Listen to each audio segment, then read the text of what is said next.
Hello, my fellow dusty book lovers. Recently, while mining into my TBR and striking gold, I started powering through a short stack of paperback mysteries by Elizabeth Peters from her Amelia Peabody series. I enjoyed these so much that I put off cleaning my apartment and reading things I was actually meant to be reading by a deadline, which is a little bit naughty of me, but that's fine. The Amelia Peabody mysteries are a 20-book series which opens in 1884 in England. Our heroine has just inherited all her father's money, much to her family's chagrin, after caring for him instead of getting married. He instilled in her a love of Egyptology and history, being an academic in that field himself. And believing herself to be too old and too unattractive to marry, she heads off to Egypt to see the sights she's learned so much about. So having money and no need to impress anyone, she's delightfully straightforward, blunt, and practical. And part of the humor of the books derives from her obliviousness to her impact on others and her upfront nature. In some ways, the books are not conventional mysteries, at least in tone and direction. While we're offered a mystery, often a murder, there are forgeries, political plots, and thefts too. We're also given a lot of surrounding story world as well, from historical events to romantic or dramatic side plots. In the first book, we have two romances, one of which is Amelia's relationship with Emerson, a handsome and irascible archaeologist who becomes her husband. Their relationship is a big part of all of the books, as well as the life of their son and foster children and other side characters who all each sort of grow or develop a little bit in each book. You read as much about their lives as the mystery itself, giving them a fun, almost gossipy, dramatic kind of feel. The history that they uncover and explore, the world of Egypt and the world stage at the time each book is set, and the underbelly of Egyptology at this time period are also a big part of the stories. The first book came out in 1975, and the series ran until about 2010, with later books being published posthumously. Why can't I say that word today? And the final one being completed by another writer who was a friend of the author after her death. So Goodreads had the final book as being published in 2017, and then another source said 2013. And I mean, you get the idea. It felt like too trivial a detail to really deep dive into that. But basically, this is a series of books with characters developing over the stories, but they're all standalone novels, so you can really choose to pick up any one in the series and see how you like them, or you might get more out of reading them in order if that's your kind of style. If you read a later one in the series, there would be some spoilers for the earlier romantic or dramatic plots, but I think there would still be plenty to enjoy. So that's kind of one that's, down to your own preference, whether that's something that annoys you or not, I wanted to share these books with you partly because they interested me and I enjoyed them, and partly because of the author who published under her real name as well, Barbara Mertz, and her pen names Elizabeth Peters and Barbara Michaels, but a little bit more about that a little later on. So I had 5 of these books, so I'm going to tell you a little bit about each one that I read.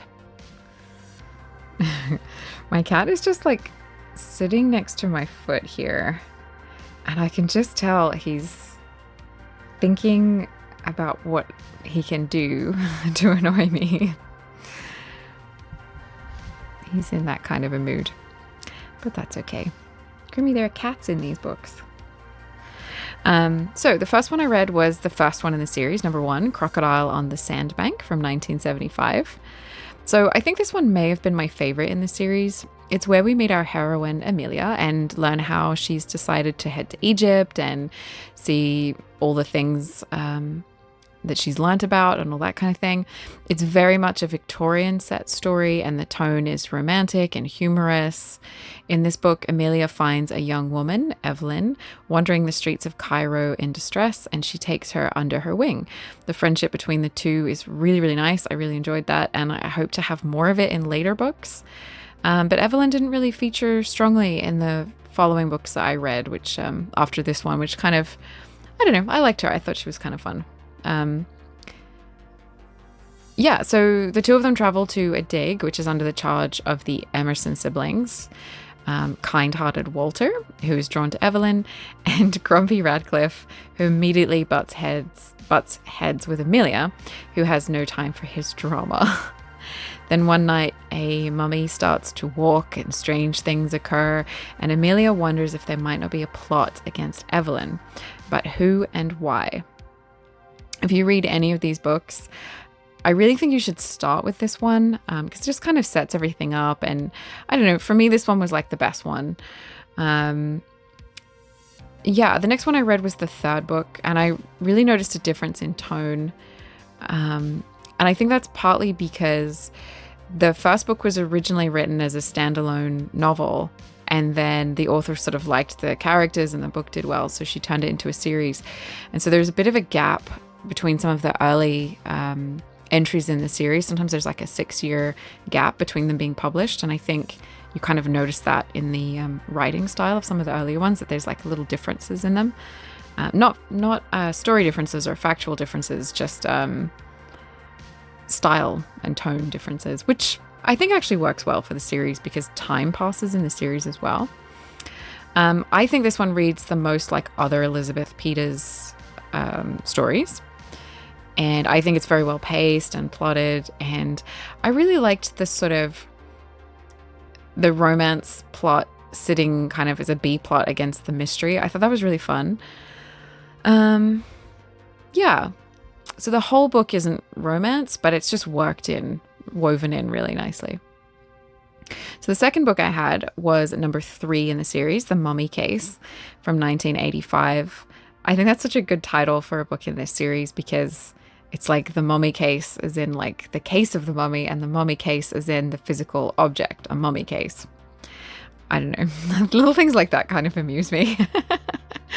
So this is the third book in the series. And this one kind of shows that the series was already established at this point. We have Emerson and Peabody, as Radcliffe and Amelia call each other. They're married and working together, and characters carry over from previous books to make appearances here, which I liked. In this story, it's now 1894, and our couple are on their way to a site with their young, precocious son, who they call Ramses, and he has a cat called Bastet. Ramses has this annoying lisp, and he doesn't speak like any child of that age really would. The characterization kind of makes sense as the only child of these two kind of like very intelligent parents, very educated and very they're both kind of like grumpy and strident and bossy, but kind, and it kind of makes sense that he would be that way. But yeah, sometimes he's a little unbelievable, at least in this book. I really love his cat Bastet, though, who is just like this huge cat that we're told they picked up in Egypt somewhere, and she goes everywhere with Ramses, and I really like that. My cat likes to hang out with me, so So in this story, there's a dodgy antiquities dealer who's found dead, and Amelia thinks it may be connected to a papyrus that she wants to buy from him. Later at the dig site, she sees someone she knows that she saw at the crime scene earlier, and then strange things start to happen, including papyrus going missing and a stolen mummy case. Danger lurks around every corner. This book has such a well-drawn description of life and society in Egypt, both amongst the archaeologists and people who toured there, and then people who were from there and lived there. And it's really great the way the author understands all the different strata of life and that kind of thing. It makes for a really rich reading experience. The mystery plot has a lot of interesting twists and turns in it, including our first subtle introduction to the recurring character, the master criminal.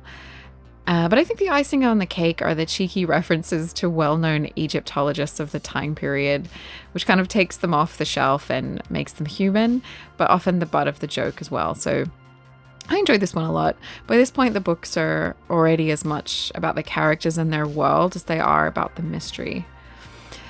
So then I had number 5, Deeds of the Disturber from 1988. This time the book is set almost entirely in London in 1896, amongst the smog and the busy streets and cobblestones and all that stuff. This is the only one set in the UK or in London, and I liked how we got to see a little bit of how the Emersons like live the other part of the year when they're not on archaeological digs. In this book, Amelia's dodgy brother James, who resents that she inherited everything, dumps his 2 children onto her to care for while he gallivants off somewhere. I don't know. It's clearly some kind of plot from the get-go, and while Amelia's brothers seem to be not that nice in the first book, here I got the impression that they're now written as like downright scoundrels. The mystery this time revolves around a mummy in the British Museum, which is rumored to be cursed or haunted, and there's a couple of deaths related to that, and there seems to be some kind of cult going on around it as well. As experts, the Emersons are drawn into the case, and they are joined in this book by 2 dueling journalists, Kevin O'Connell and the very pretty M.M. Minton, a female journalist, and they are competing for the most sensational headline, basically. M.M. Minton is interesting as a female journalist. She's kind of intriguing, and yeah, she has some secrets of her own, which is fun.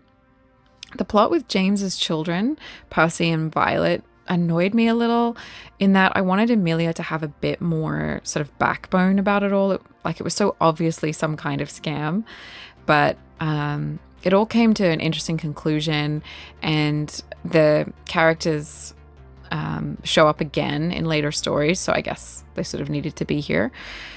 The mystery plot with the mummy's curse was all very atmospheric and a bit Sherlock Holmes-esque. And I think that was a really fun choice for the series. So I think this is actually probably my favorite one, actually, out of all of them, maybe. Then I had number 9, Seeing a Large Cat from 1997. So the next one was a little bit of a jump in the series. I went from, number 5? Yeah, number 5 to number 9. So there's a little bit of a gap there. This one has our family back in Cairo, and now it's 1903. And this time, Ramesses is joined by his closest friend and adopted sibling, David, who is the grandson of Abdullah, the Emersons Reis, I think that's how you pronounce it, in Egypt. So David is Egyptian. And also by Nefret, who is related to Evelyn, I think, but was raised in Egypt. And she was found... discovered or rescued in an adventurous tale set between this one and the previous one that I read. So these 3 are all teenagers now. Their ages range from about 16 to 18, I think.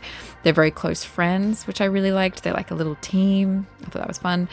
And in fact, this book is a bit of a departure. It has some parts narrated by Ramesses as well as Amelia.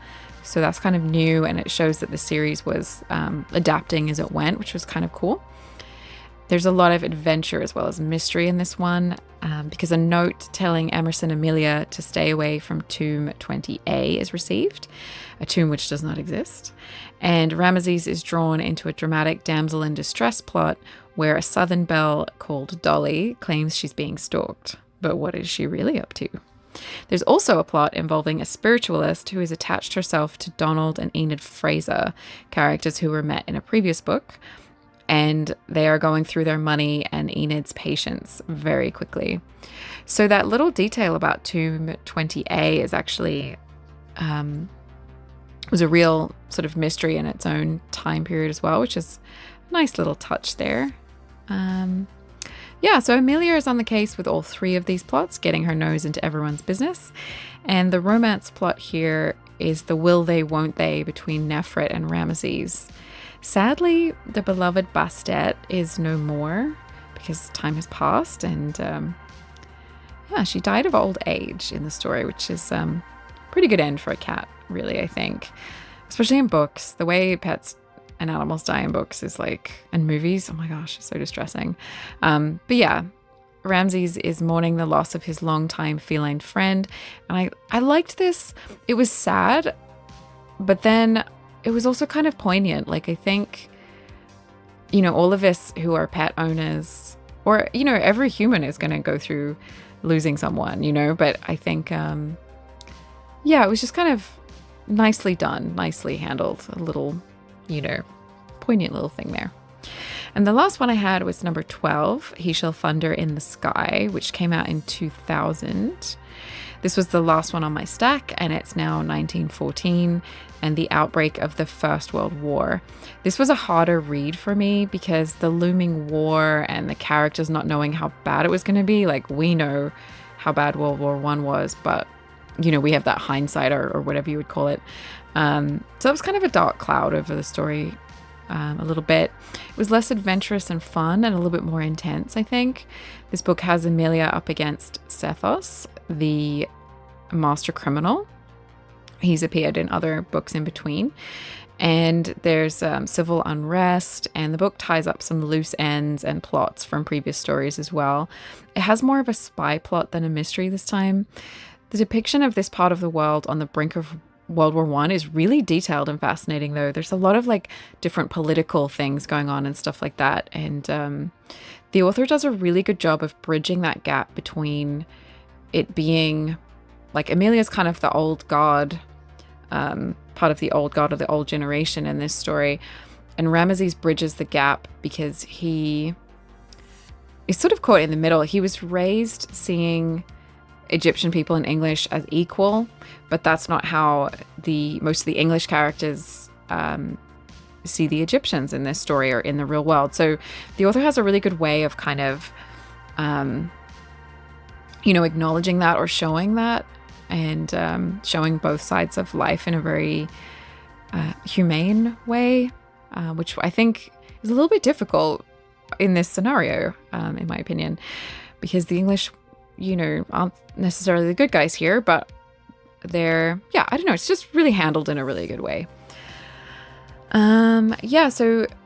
Ramesses has his own opinions about what's right for Egypt at this point in history, and that allows the book to show how the British saw Egypt as part of its empire and sort of saw people there as sort of less than and that kind of thing, which is something the Emerson family has never bought into. Ramesses is a pacifist, but he's also working as a spy, and he has a plot to rescue David, who is a prisoner of war. He and Nefret are estranged after some plotting by Cousin Percy. I told you he'd turn up again, if you remember that, Jack. There are a lot of recurring characters in this one and a lot of history. It's all really good.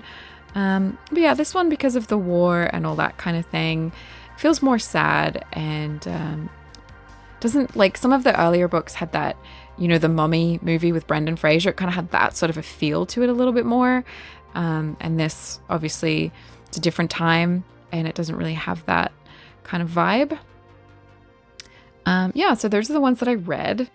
As you can see, the series evolved over time and becomes very into showing the changing world of Egypt and Egyptology in this time period, and also keeping up with different characters. I think this is all really nice.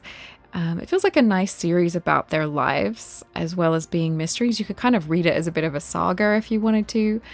Those you can see, they are called the Amelia Peabody mysteries, but sometimes they're more drama or adventure than a strictly mystery.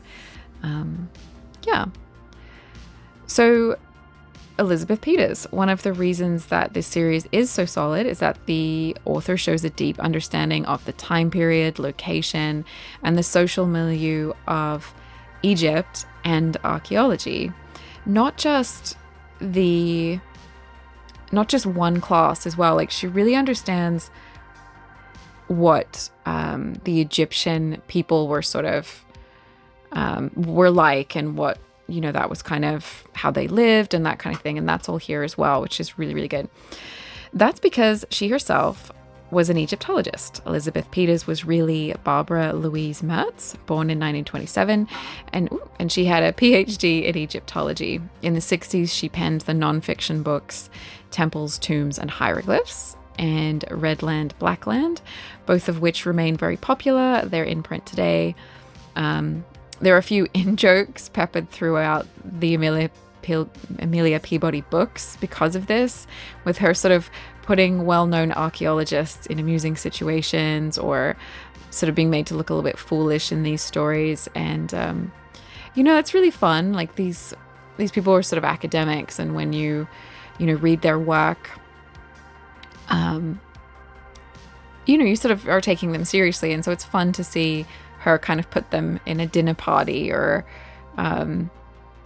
sort of have some interesting, funny thing happen to them before they make a discovery that they're known for, or, that kind of thing. It's sort of something that you kind of, if you don't know who the people are, you might miss it, and it's still fine, but it is kind of fun if you're, into that area of history. You're going to pick up these little tidbits, which is nice.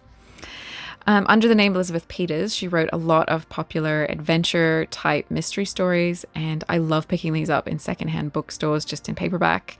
They're always good fun, and the 80s era ones have the best cover art. Like, it's sort of cheesy and wonderful. This pseudonym was adopted so that these books would not be confused with her academic nonfiction, and the name comes from her two children's first names, Elizabeth and Peter, which I really liked that. Elizabeth Peters won many awards for her mystery novels, and she also founded a scholarship for women and an organization and prize for women fiction writers. She was a feminist, and this tone infuses her books. It's not over the top, it's just kind of there, and I love it. And she remained active as an academic and archaeologist all her life as well. So I honestly don't know how she found the time to do all of this. She seems like she must have been a real powerhouse. And one of the reasons that I love her is that she also wrote under the name Barbara Michaels. Under this pseudonym, she wrote Gothic stories in what was called romantic suspense at the time. I'm not sure that the romantic suspense genre is still a thing or still exists. Maybe it will come back into fashion. I don't know. It's a genre inspired by Victorian novels like Jane Eyre, The Woman in White, and Wuthering Heights, amongst others. And it also takes inspiration from straight Gothic fiction. These books, printed from like maybe the late 60s into the 70s and 80s, had the best covers. They're all women in nightgowns running from looming mansions at night by the edges of cliffs and stuff like that. It's so good. They're partly romances, with a woman often going to a strange, spooky house and meeting a man or two, one of whom sometimes is a bad guy. He seems like the good guy and he's actually a bad guy, and all that kind of stuff. Often there's an element of a mystery needing to be solved too, or some kind of mysterious elements, which is sort of, I love that. I love the old houses in these books. That's a favorite motif in books and movies for me, like a house, an old house.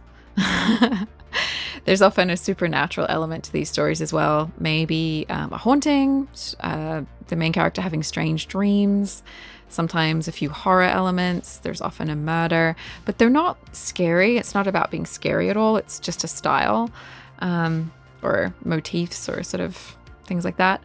Often they're unintentionally funny. Okay, a book just jumped off my bookshelf, which seems appropriate. And amusingly, it was Night Shift by Stephen King. So I wonder if that's an omen of some kind. I'm just kidding. My cat has gone over to investigate immediately. It's so funny. So they're not scary. They just sort of have these kinds of gothic themes, gothic visuals. As I said, often they're unintentionally funny and dated, which for me is part of their charm.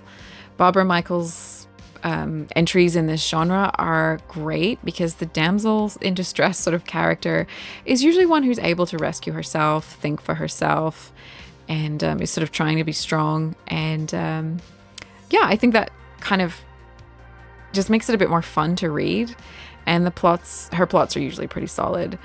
She also writes her romance in these books in a way that's either a good depiction of toxic relationships or shows healthy romantic relationships between equals, whilst also being kind of light and fluffy, which is kind of what you want in that kind of book.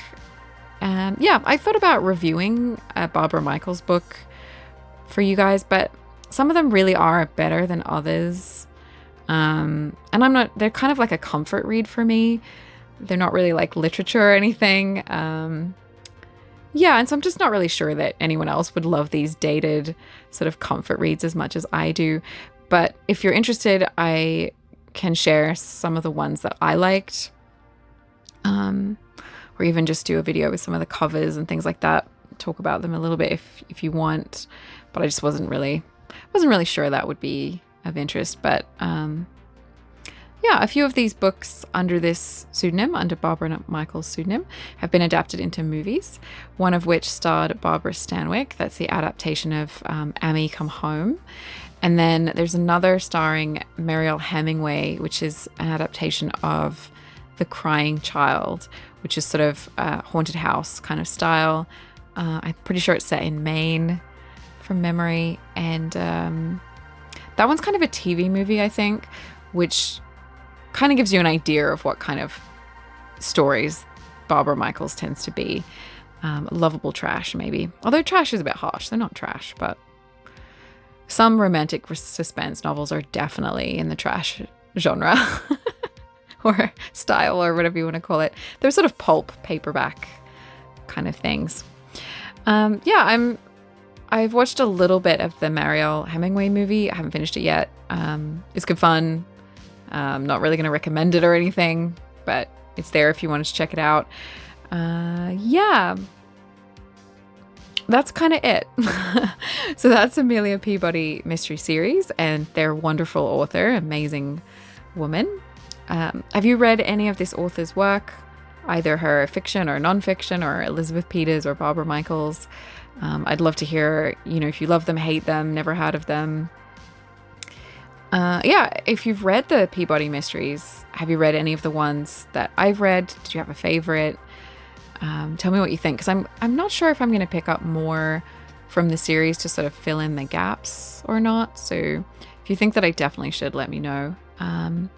And if you love Barbara Michaels, let me know. I want to find my people. Anyway, let me know in the comments if you have any thoughts. I always love hearing from you guys. And thank you for hanging out with me. You can check out some of my other videos. I also have another channel and socials, so you can find links below if you want more of that. And if you want to hang out again, remember to like and subscribe. And you can always leave a comment. Let me know what you thought, or let me know what else you might want to see. Thank you.